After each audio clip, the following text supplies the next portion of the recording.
1983 সালের বিশ্বকাপ জয়ী দলের গর্বিত সদস্য, ভারতে ক্রিকেট ইতিহাসে ব্যাটিংয়ের এক অনন্য অধ্যায় যার নামে লিখা, তিনি সুনীল মনোহর গাভাস্কার। আজ তার জন্মদিনে ফিরে দেখি এক কিংবদন্তির গল্প।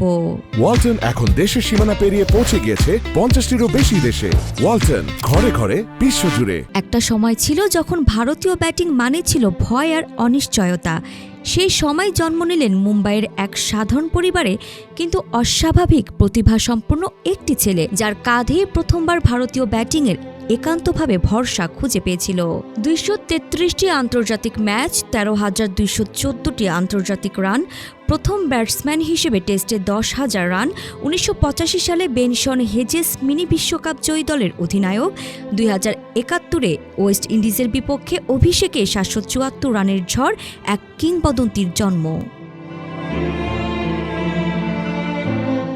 তিনি ছিলেন প্রকৃত অর্থে ক্রিকেট টেকনিকের জাদুকর। হেলমেটবিহীন অবস্থায় যেভাবে তিনি মার্শাল লিলি, থমসনদের বল খেলতেন, তাতে আজও বিস্ময়ের ঘোরে আক্রান্ত ক্রিকেট বিশ্ব। প্রতিপক্ষের ভয়, নিজের দলের আত্মবিশ্বাস, সে সময় সবটাই একাই বইতেন তিনি।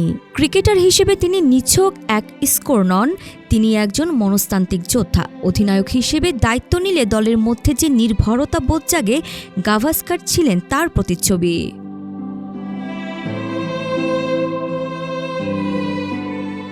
1983 বিশ্বকাপ জয়ের সময় দলে থাকলেও তার অবদান শুধু ব্যাটে নয়, দলের অভ্যন্তরীণ মনোভাব গঠনে ছিল অতুলনীয়। তার ব্যক্তিত্ব, তার ব্যাটিংয়ের ধৈর্য এবং তার ব্যতিক্রম ক্যারিয়ার পরবর্তী প্রজন্মের ক্রিকেটারদের জন্য ছিল পথ প্রদর্শক। অবসরের পরেও তিনি থেমে যাননি।